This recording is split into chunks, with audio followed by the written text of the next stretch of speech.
साथियों, प्रभु यीशु मसीह के मधुर मीठे नाम में आपको मेरा प्रेम नमस्कार।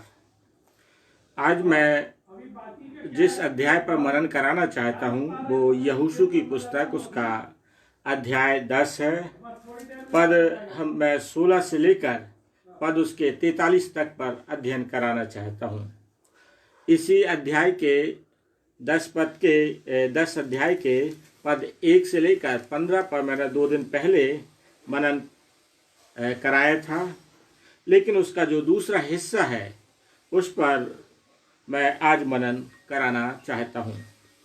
और इस दूसरे हिस्से को जब आप यहोशू की पुस्तक उसका 10 अध्याय और पद 16 से लेकर जब आप पद 43 तक पढ़ेंगे तो आप इस बात को पाएंगे कि यहोशू किस प्रकार से एक लीडर के जो गुण होना चाहिए। आज की तारीख में जब हम लीडरशिप के गुण पढ़ते हैं कि एक लीडरशिप में क्या गुण होना चाहिए, तो हम बहुत अच्छी रीति से यहोशू में इन गुणों को हम देखते हैं।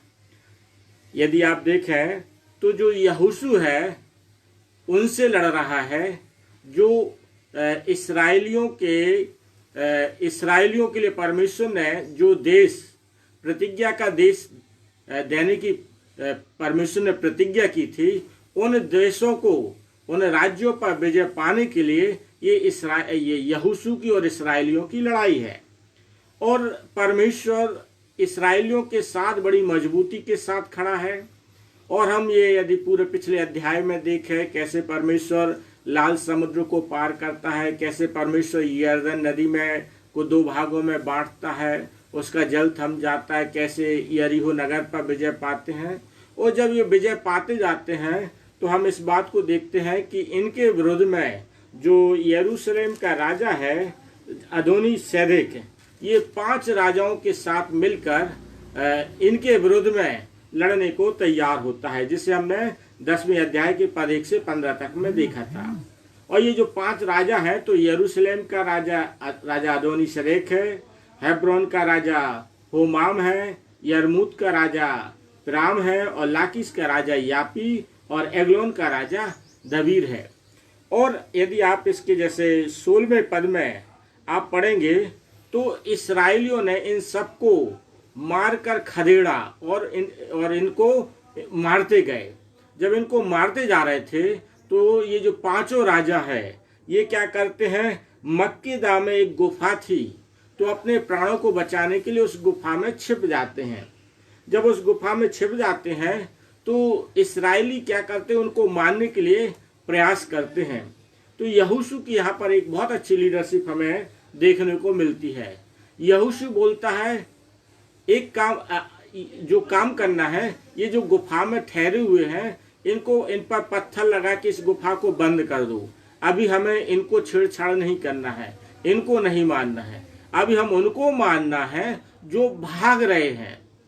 तो इस बात को देखते हैं तो यहोशू 19वें पद में इनको बहुत अच्छे रीति से मोटिवेट करता है और जो इस्राएलियों के विरुद्ध में खड़े थे उनको मारने के लिए कहता है। और जो मोटिवेट के लिए शब्द हम देखते हैं वो कहता है, परंतु तुम मत ठहरो, अपने शत्रुओं का पीछा करके उनमें से जो पिछड़ गए हैं उनको मार डालो, उन्हें अपने अपने नगर में प्रवेश करने का अवसर ना दो, क्योंकि तुम्हारे परमेश्वर यहोवा ने उनको तुम्हारे हाथ में कर दिया है। एक अच्छे अगुवे के रूप में यहोशू इनके लिए देखा जाए तो एक रणनीति बनाते हुए इन्हें हिम्मत दिला रहा है कि अपने शत्रुओं का हमें पीछा करना है, उन्हें अपने नगर में प्रवेश नहीं करने देना। और इस बात को बोलता है क्योंकि यहोवा ने हमारे जो शत्रु हैं उनको हमारे हाथ में कर दिया है। यही बात हमारे मसीह जीवन में है। यदि आप देखें तो हमारा जो शत्रु है वो शैतान है, और शैतान जो हमारा शत्रु है वो इस बात का फिराक में रहता है, इस बात की खोज में रहता है। यदि आप पत्रस पढ़ेंगे, पहला पत्रस 5:8 में लिखा है, पत्रस बोलता है हमारा जो शत्रु है वो गरजने वाले सिंह के समान है। अब वह इस खोज में रहता है कब वह प्रभु के लोगों को और मसीहों को फाड़ खाए।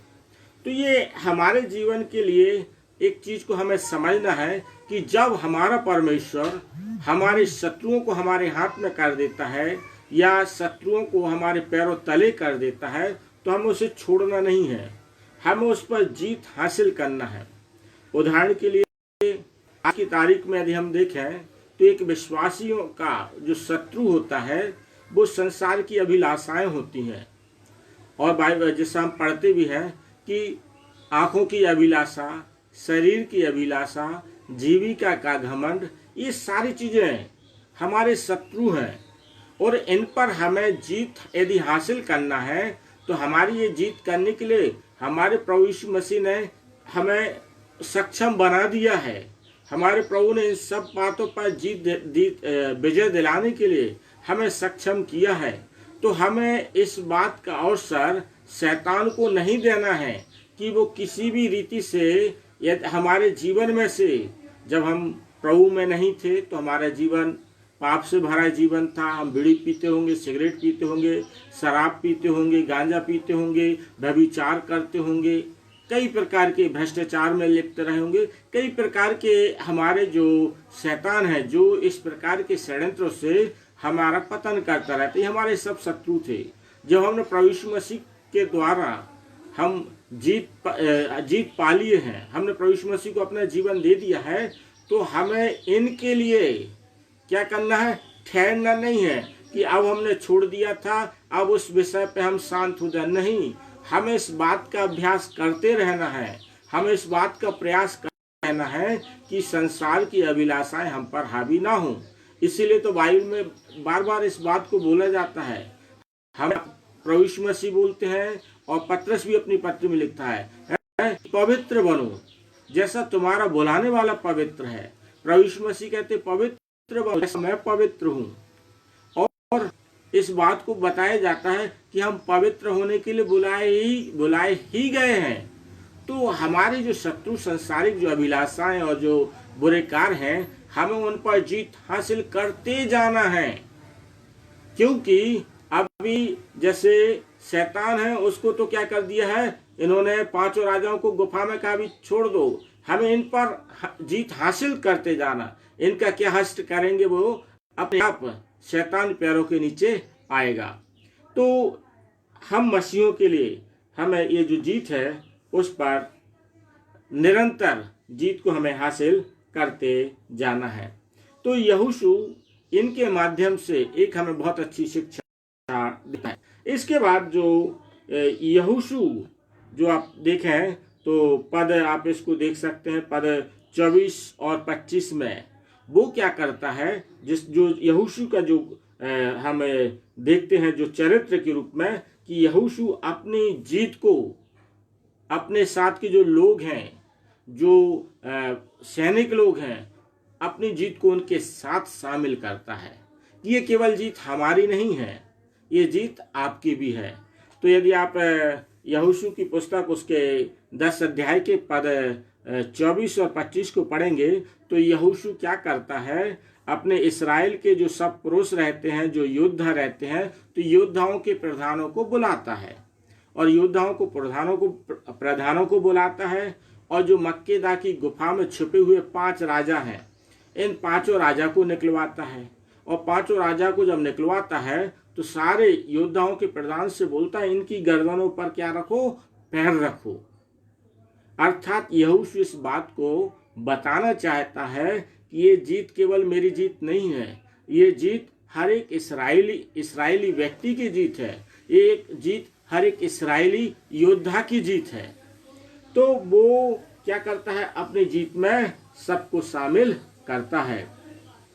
तो इस चीज को उनकी कहना चाहिए हौसला अफजाई करता है, वो उनको प्रोत्साहित करता है, उनको अपनी जीत का सेहरा उनके साथ भी बांधता है। तो ये बात हम जब मसीही हैं तो हम मसीहों को इस चीज को समझना चाहिए कि हम जिस प्रकार से इस संसार में शैतान को हराते हुए प्रभु यीशु मसीह के राज को यदि हम बढ़ा रहे हैं, तो हम जब प्रभु यीशु मसीह के राज को बढ़ा रहे हैं तो केवल आप ये मत सोचें कि मेरे ही अकेले द्वारा ये सुसमाचार का कार्य हो रहा है, मेरे द्वारा ही प्रचार कार्य हो रहा है, और दूसरे लोग शायद उतना मेहनत से नहीं करते, तो शैतान ये विचार हमारे हृदय में ला सकता है। आपको इस बात का प्रयास करना है कि आपके आसपास और भी कितने सेवक हैं जो प्रभु के कार्य में लगे हैं, और भी कितने प्रचारक हैं जो प्रभु के राज्य को बढ़ाने में लगे हैं, और भी कितने प्रभु के ऐसे दास हैं जो प्रार्थना करके सुसमाचार सुनाकर सेवा का कार्य कर रहे हैं। हमें यहोशू के द्वारा इस बात को सीखना है, हमें उनको भी प्रोत्साहित करना, उनका साहस बढ़ाना है, उन्हें हिम्मत बढ़ाना है, उन्हें प्रोत्साहित करना है। कई बार मैं फेसबुक पर और व्हाट्सएप पर कमेंट्स देखते हैं, बड़ा सरल होता है मुझे और आपको पास्टर बजेंद्र की बुराई करना, पास्टर अंकुर नरोला जी की बुराई करना, और भी कई जो प्रभु के सेवक हैं, जो बड़े बड़े सेवक हैं, डॉक्टर पॉल दिनकरण की बुराई करना। ये बड़ा सरल है, मैं भी बुराई कर सकता हूँ, आप भी बुराई कर सकता, ये बहुत सरल काम है। लेकिन कठिन क्या है? उनके जैसा बनना। तो हम उनके जैसे नहीं बन पाते हैं। मैं पास्टर बजेंद्र जैसा नहीं बन पा रहा हूँ, मैं पास्टर अंकुर नरोला जैसा नहीं बन पा रहा हूँ, पॉल दिनकरण जैसा नहीं बन पा रहा हूँ। तो हम बाइबल का सहारा लेके हम बस केवल पूरा संपूर्ण ऊर्जा क्या कर देते हैं? इस बात में खर्च कर देते हैं। वो झूठी शिक्षा देते हैं, वो फॉल्स प्रॉफिट है, और वो दुकानदारी कर रहे हैं। ये सारी चीजें कहना बड़ा सरल होता है, लेकिन उनके जैसा हम प्रार्थना नहीं करते हैं, जैसे हम बाइबल नहीं पढ़ते हैं, उनके जैसा हम सुसमाचार नहीं सुनाते हैं। हमें बस सरल जाता उनकी बुराई कर दो।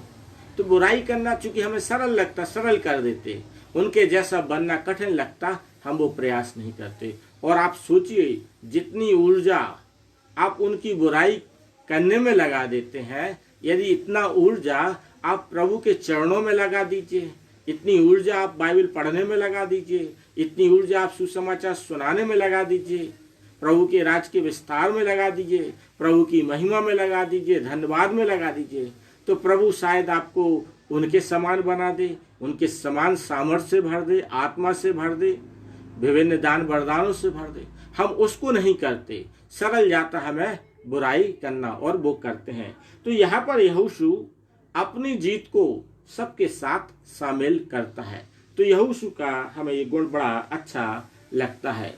और फिर इसके बाद एक और चीज हमें देखने को मिलती है, यहोशू अपने लोगों की क्या करता है?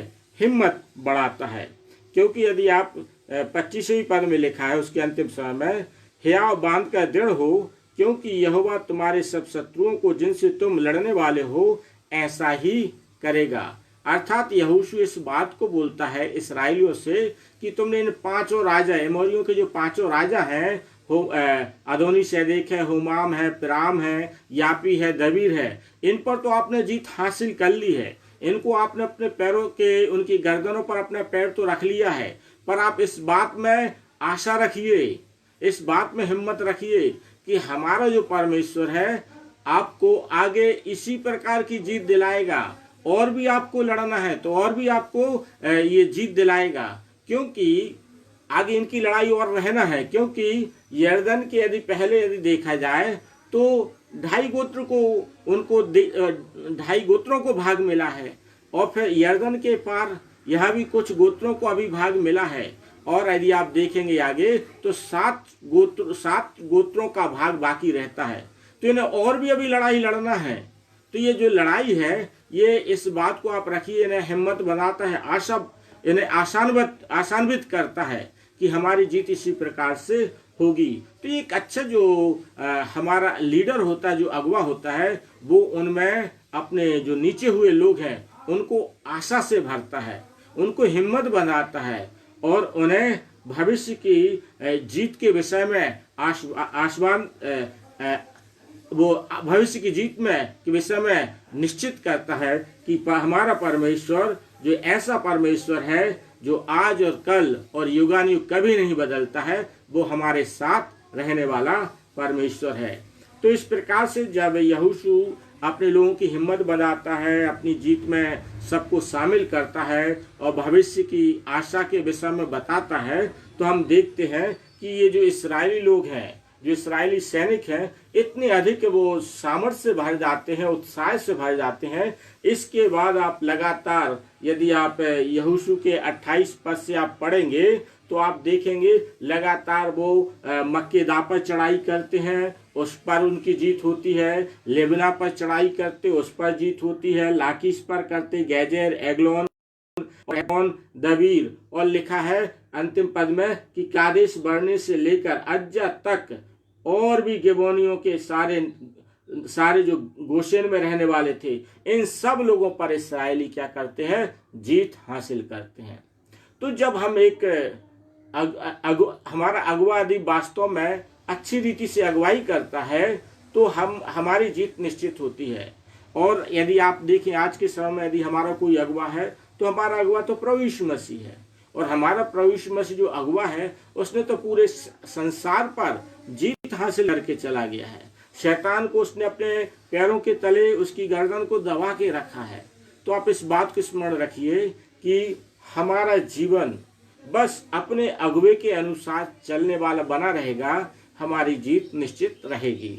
इस्राएलियों ने यहोशू की बात मानी, यहोशू के अनुसार चलते गए और परमेश्वर इन्हें जीत देता गया। तो इस अध्याय में एक अच्छे अगुवे के रूप में हम यहोशू को देखते हैं। परमेश्वर अपने वचन के द्वारा हम सबों को आशीषित करे। धन्यवाद प्रार्थना करेंगे। हमारे पवित्र सामर्थी परमेश्वर यहोवा, प्रभु यीशु नासरी के नाम से आपके पास आते हैं। धन्यवाद देते प्रभु जीवन की तमाम आशीषों के लिए जो आप हमें प्रदान करते। प्रार्थना करते ऐसे ही बलवंत और सामर्थी हाथ आप हमारे जीवन पर बनाए रखिए ताकि हम जीत हासिल करते हुए आपके नाम की महिमा के लिए आगे बढ़ सकें, आपके राज के विस्तार करने वाले बन सके, आपके राज के विकास में विस्तार में हमारा योगदान हो सके। तो आप हमें ऐसा उपयोग कीजिए। सारी बातों में आपको धन्यवाद देते हुए प्रार्थना प्रभु यीशु नासरी के नाम से मांगते हैं। आमीन, आमीन, आमीन। परमेश्वर आप सबों को आशीषित करे। धन्यवाद।